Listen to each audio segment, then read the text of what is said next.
Hey guys, this is Chris from Deus Ex Machina, and I'm with Dave from Rampant Wolf Games.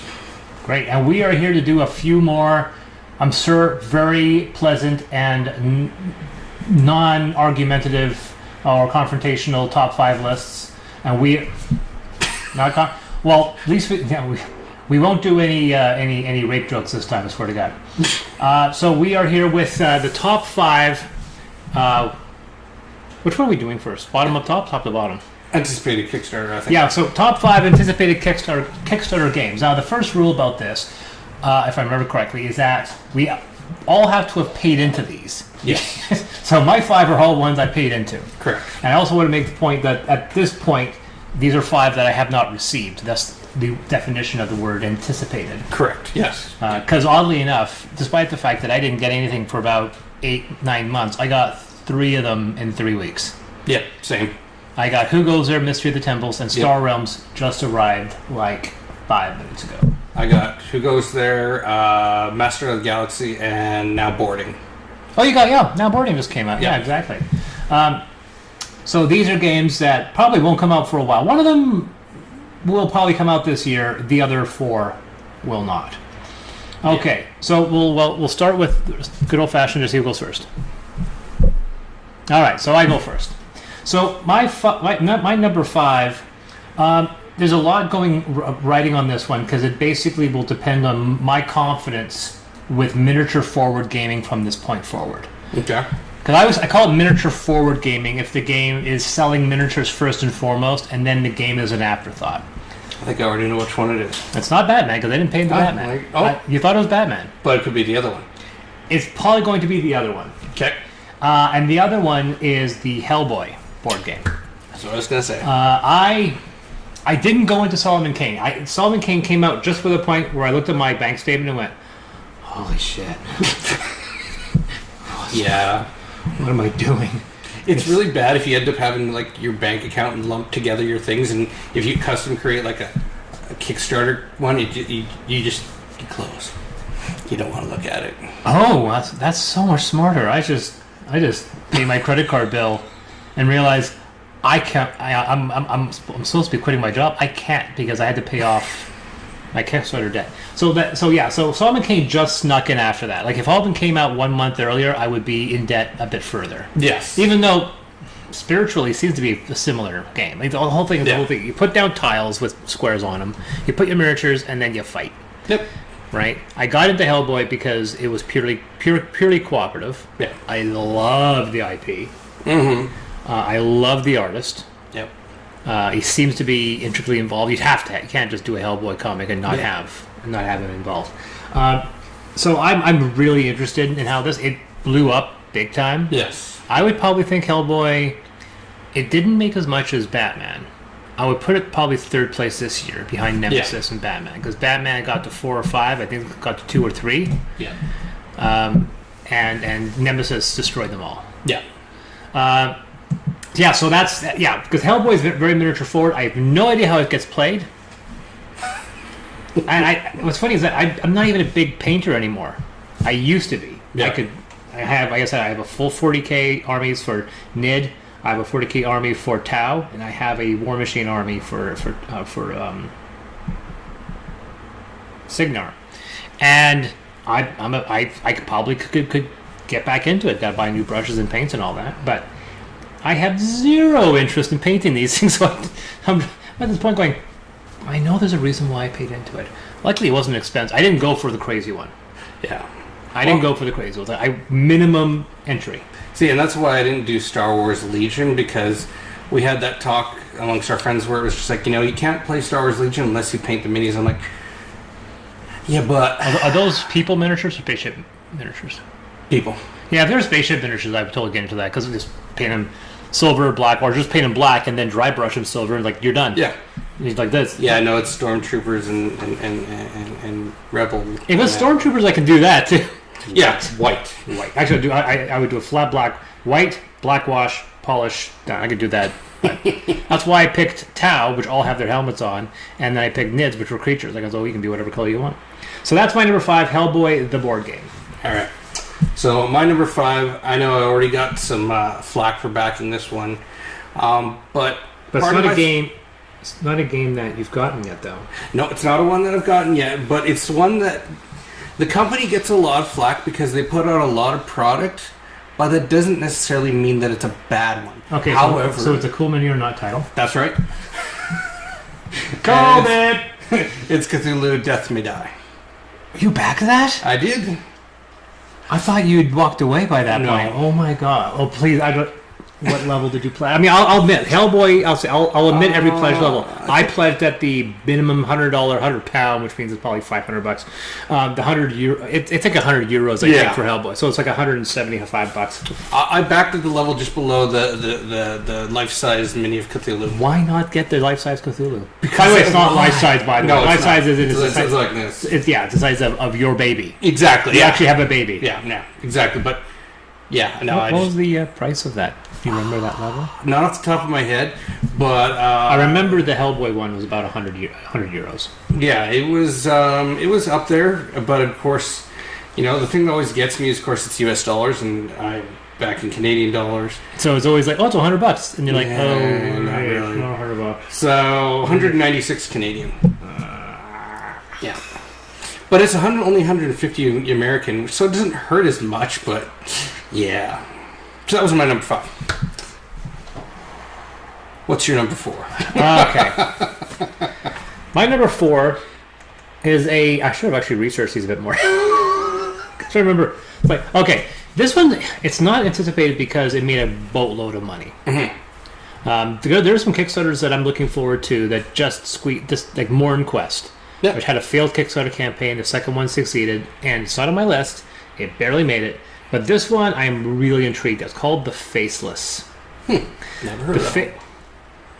The Faceless is a Kickstarter where it's kind of one of those dream, nightmarish ones. Oh. Very kind of, very interesting art style. Very kind of large head, gloomy, kind of almost like Gloom, that dark, kind of mid-century Victorian style. Wait, is this the one that has the magnets and stuff? Jackpot. Okay, I have heard of this one. Jackpot.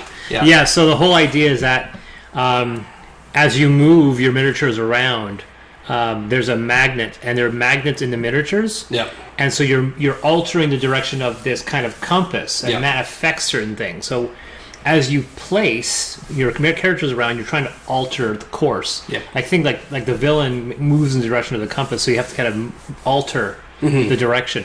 I am really fascinated with that because I'm kind of reaching my fill on the standard cut and paste cooperative games, where it's like, this game can be completed quite easily, so we're going to add a lot of random modifiers to make the game incredibly hard, and then you'll thank us for it. Yeah. And I'm getting more and more frustrated. And so games like Mask of Moai, which is like, there is no random element. It's entirely communication. The entire randomization is in the prep. Yep. I'm fascinated by that. And the Faceless was like a really neat idea. I don't know if it'll work. Yeah. But the art style looked amazing. It was not an expensive Kickstarter.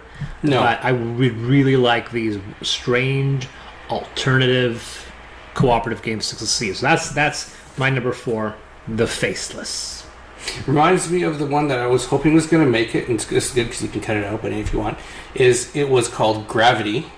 And it was where that the one with the pedestal? No, it was the one where it's got the board where so you got a top board, 2 side boards, and a bottom board, and basically it's capture the flag, team deathmatch type kind of thing. But the miniatures are magnetized, and so you can be on the roof shooting at someone. I actually know a few people that are designing games that are 3-dimensional like that. Yeah. So it had disappeared. They canceled it, and it never came back. Really? Yeah. And I don't know why, because there's lots of interest, but then they canceled it. So maybe there was an IP infringement. I don't know. Well, I heard that's what happened with the one you sent me. What was it called? Not the famous one. There was a smaller one. Oh, there was a Dr. Horrible sing-along vlog. That was the one where he ran the campaign and then admitted later he didn't actually have the IP. Oh, there was another one. Hero Quest. Somebody did a Hero Quest? Yeah, somebody did a 30th anniversary Heroes Quest. Yeah, and just the name Hero Quest is a legal nightmare. Yeah, exactly, and that's what it was. It was a Spanish company. They said they had the IP copyright stuff. And for what, the Sierra game or the board game? The board game. The unrelated board game? Yeah. Yeah. All right. My number 4 is Vast Mysterious Manor. I gotta do the Spock thing. Yeah. Okay. So I backed this one because, Vast is good, but I wanted to get the extras. The way you said that, like, Vast is a franchise. Because, I love the Vast and Mysterious. I like the Vast, I like the Mysterious, and they put it together. It is, yeah. No, Vast was good, the Crystal Cavern, but there was a lot of extra stuff that you could have got in the original Kickstarter that you didn't get. Couldn't get retail, which just annoys me. Mm-hmm. Kickstarter exclusives. Yeah. So you could get them now in this campaign, as well as a different take. So now it's a predefined board maximum exploration, not like the cavern, which can just be massive and there's no actual true shape to it. The manor has got a predefined, I think it's 10 by 10 that it could that you can explore in, but the tiles can always change. So it's like Crystal Cavern, but with some boundaries. So I was like, could be interesting. So hopefully. That's why it's at number 4. It's not most anticipated, but it's anticipated. Pretty high on the list still. It is. When's the due date on that one? I can't recall, but I think it is big spring of next year, I think. I'm pretty sure. I think the Faceless might be eyeballing for late this year. Yeah, I think it is supposedly March. Yeah, March of next year. Okay. All right, so number 3.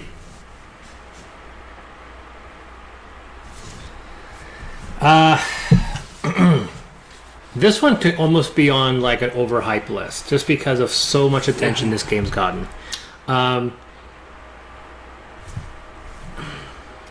It's Dinosaur Island. Oh, okay. Is that the one that had the big dual sword edition and so forth?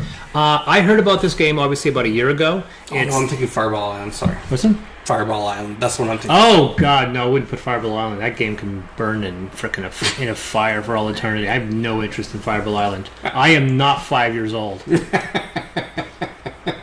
Nope, no interest in that whatsoever. Nope, not Fireball Island. That one has a lot of hype. I'm talking about nerd hype, not just general hype. Mm-hmm. Fireball Island, you're gonna find for sale in Target in 6 months. So there was no point in backing that game. You're gonna find it at in Target in 6 months. Well, we won't, because there's no Targets in Canada anymore. Yeah, we don't care. We'll find it online. Mm-hmm. But the point was, Dinosaur Island, everyone talked about how this was Jurassic Park the game, despite there is a Jurassic Park the game now. Wow. But this was the Jurassic Park game you wanted. Yeah, it was in a very cool little artistic style, very psychedelic. Yeah. It was complicated. It was fun. It had a lot of options to it.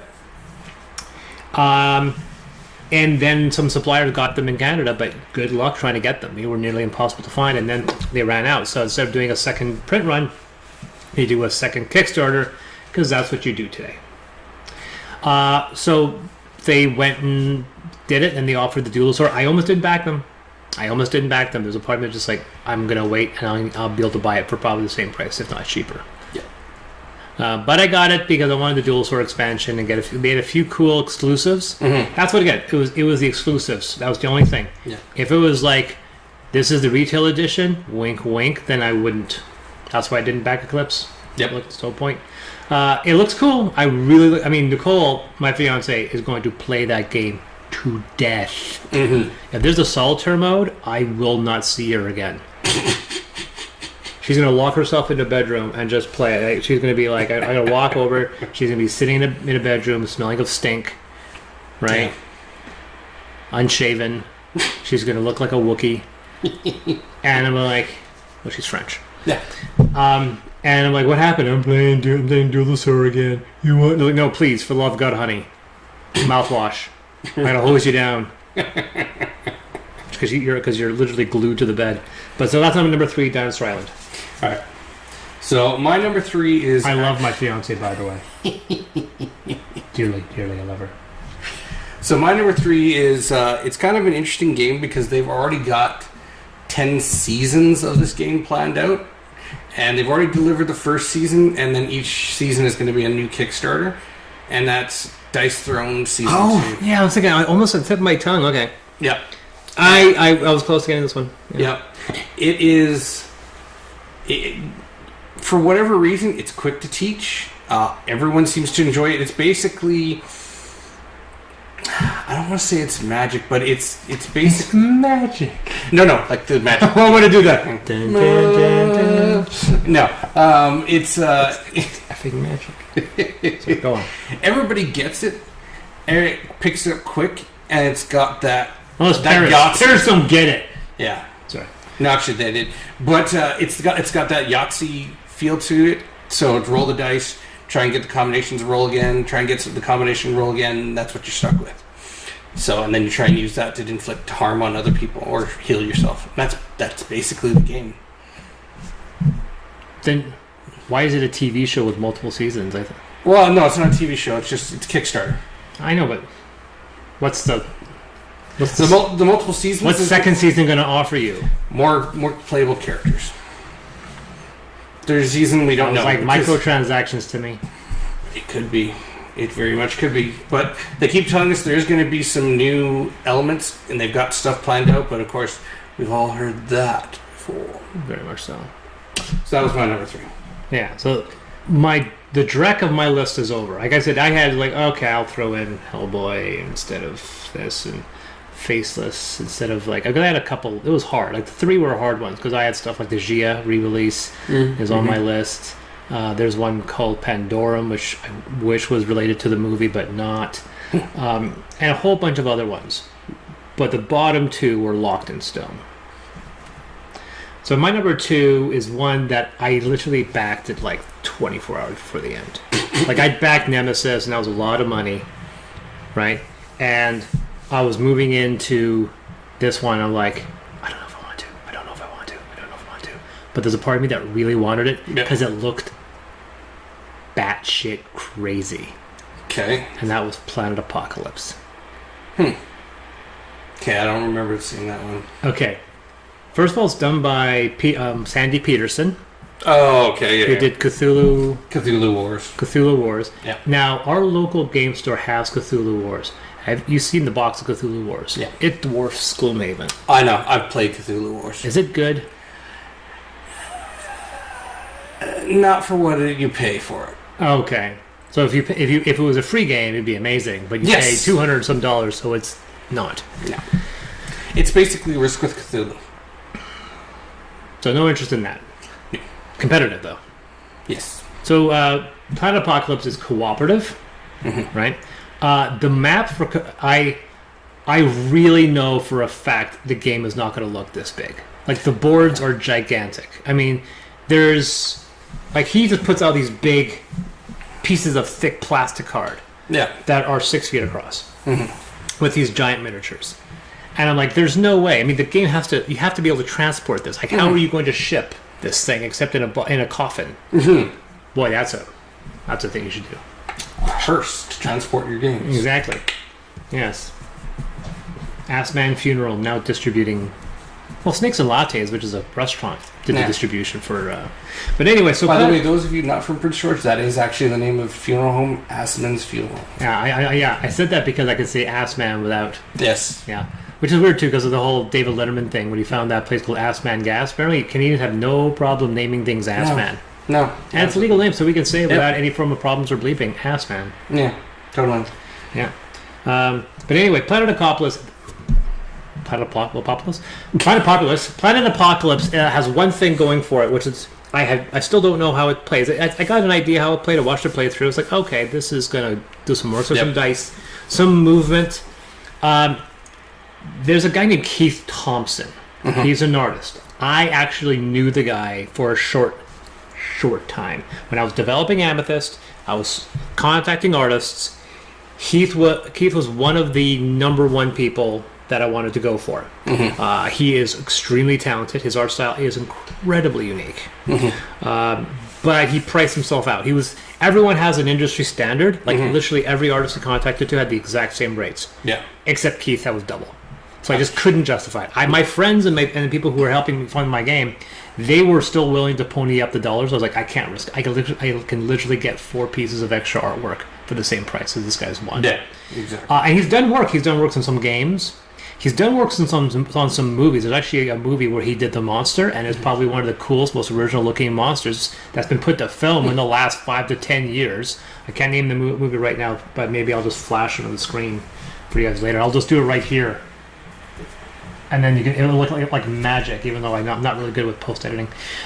He's an astounding artist. He wanted to work with me because he loved my property, but I couldn't afford him. Yep. Even I was like, I'll drop the rates down. He said, I was like, that's awesome. You're still way too much.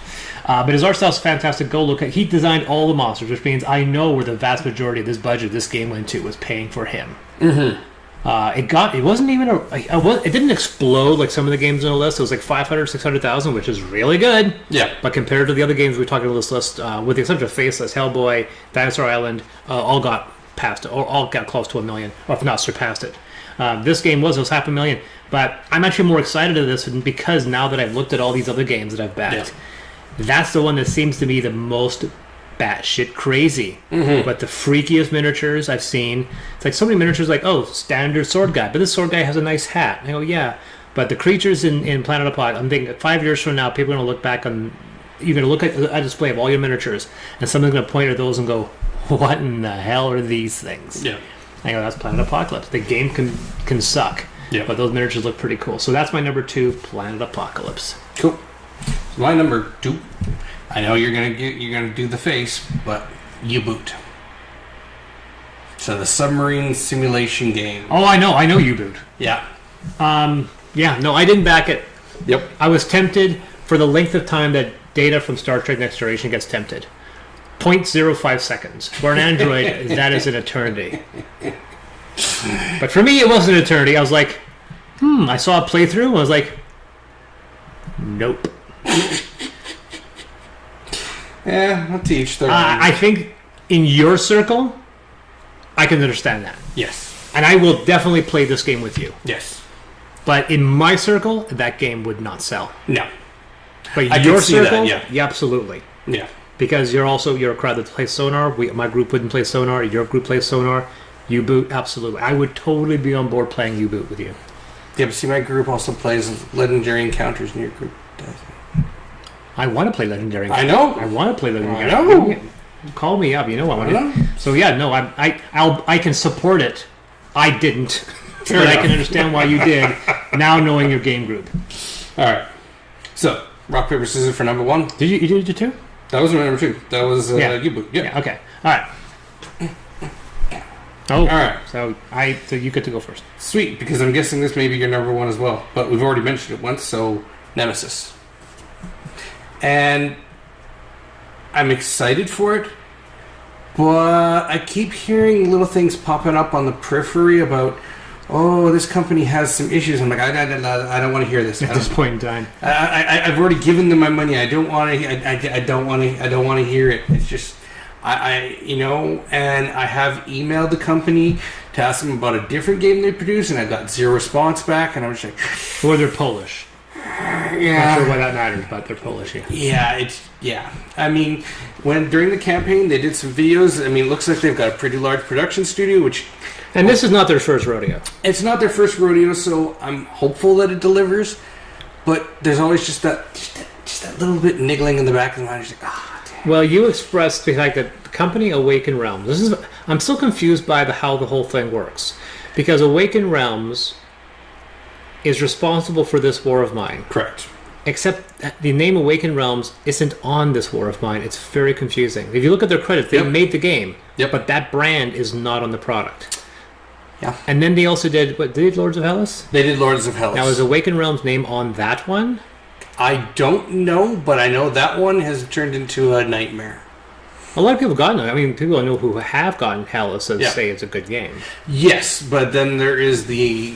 No, I mean, it's always, of course, squeaky wheel gets the grease type kind of thing. I mean, there's just a lot of very vocal people who haven't got it, or there's been damaged product and stuff. So, yeah. But I think if you actually look at their website, Awaken Realms' website, oddly enough, they don't mention any of their games. They just all their miniatures that they do for 40K and Fantasy. Yeah. Good stuff, though. Oh yeah. Oh my god. Yeah, for sure, absolutely. Their design. One thing about these guys is that it's like, oh, can they do miniatures? Yes, they can do miniatures. Yes. Absolutely. So that's my number one. So I'm excited but apprehensive. So my number one is not Nemesis. Excellent. I lied. It's Nemesis. Okay. Of course, it's not. I mentioned it already. I mentioned that I think it's so far the biggest Kickstarter.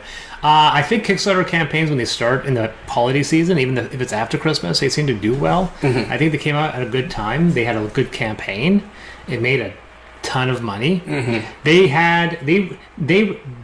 despite quality of the game, they ran a perfect campaign. Yes. They had answers for everything. Yep. They were constantly updating. Yep. They had a clean system. They had they rules. listened. They listened to a lot of people. They had unlockable after unlockable, even the effing cats. Yeah. Right? You couldn't help it. In fact, when I backed it at a higher level, went into the pledge manager and was like, click, click, click, click, click, click, and then looked at the price and went, what am I doing? I don't need to get these things pre-painted. Unclick, unclick, unclick. Just hit send. I got the friggin' cats. I'm okay. Because if I get these, they'll get the cats. The code will kill me. Yeah, exactly. Like, oh my god, no, I do not need the cats. No, I do need the cats. So Nemesis, yeah, and you're right. I am a little worried as well because this War of Mine is not right off the bat. This War of Mine is not a good game, and the reasons why it's not a good game, it will take too long to go into details. Maybe when I do a review of this War of Mine, maybe with your input, we'll talk about where that game failed. And funnily enough, it failed because they wanted to make the board game that the video game failed to be. Correct. Which is a strange thing to say. They wanted to make a game where the experience was losing. Yep. It's a game where you should expect to lose, and that itself should be a rewarding experience, which is something that the video game failed to convey, because the video game can be cheesed, it can be played as a game, so you can succeed at the game. Yeah. I have never... I've 50 hours into this War of Mine. And I've lost like twice. Yeah.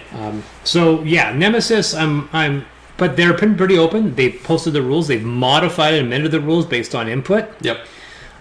It'd be interesting to know how the semi-cooperative mode. I don't think we'll ever play that. I think our group will be fully cooperative. Yeah. I imagine there's a decent possibility we may end up homebrewing.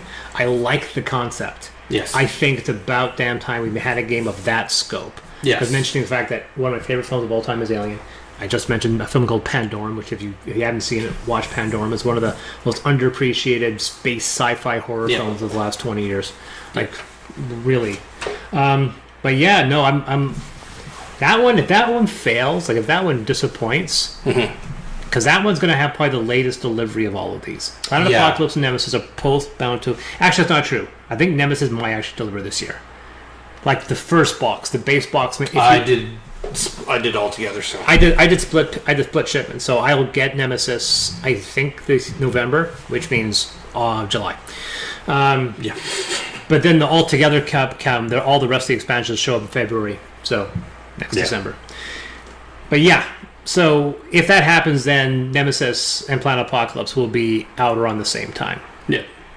But that's Nemesis. I really, really hope it's good. Yep. Because if it fails, I might be discouraged with a lot of Kickstarters going in the future. Some people get discouraged with Kickstarter because of the way the campaigns go.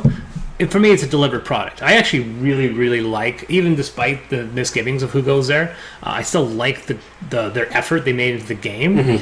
I find it interesting that all these guys know how to make a great game. It just seems like these guys need help making the rules.